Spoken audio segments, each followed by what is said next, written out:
gripping the mouse with your thumb, ring, and pinky finger over the edge of the mouse allows for unparalleled stopping power and aiming speed. This is extremely useful for flashy target switching, tracking erratic targets, and small aiming adjustments.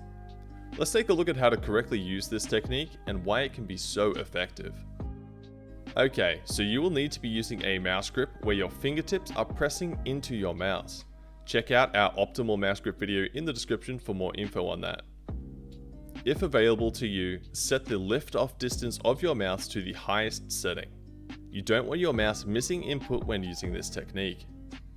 Depending on the mouse, the degree to which you can use this technique will actually change.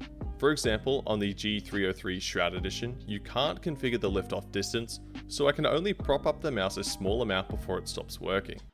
Keeping in mind that more isn't necessarily better, but it is nice to have that freedom to find out. You will also want to keep your nails trimmed. If they get too long, they'll get in the way of your fingertips and the mousepad. Alright, so what makes this technique so effective? Well, moving the mouse around on your fingertips means you can dig them in whenever you need to instantly stop. To clarify that point, it's less about digging them directly down into the mousepad, but more so about tucking them further under the mouse, which really puts the brakes on. You can see here, we are moving the mouse with the fingers in their normal position and it glides just fine. But as soon as we wedge the fingers, the mouse hits a wall and comes to a complete stop.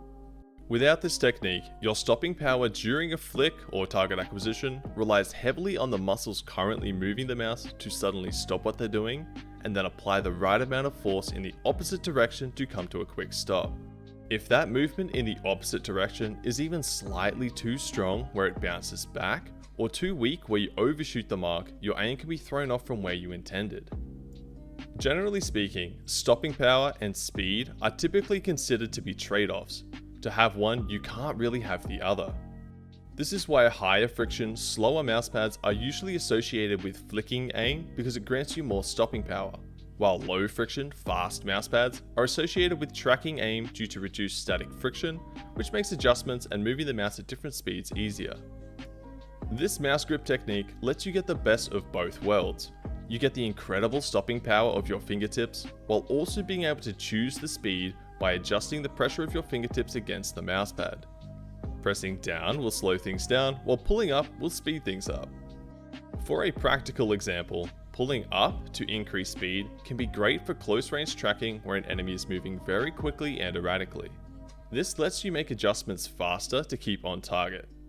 At mid-range, you may want to apply more pressure to slow things down for more control, so you don't over-aim and miss the mark. Aiming at long ranges while still maintaining headshot level precision can be achieved by applying a great amount of pressure such that your fingertips anchor against the pad. From this position, you can essentially push the mouse against these walls to achieve extremely precise aim within this range of motion.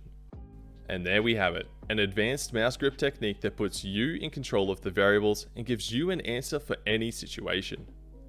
It will take some time to find the exact grip that performs best for you and to learn how to control it, but for a quick look at how it feels, open up KovaaKs and play some Tile Frenzy with this grip to see just how much faster you can aim with it.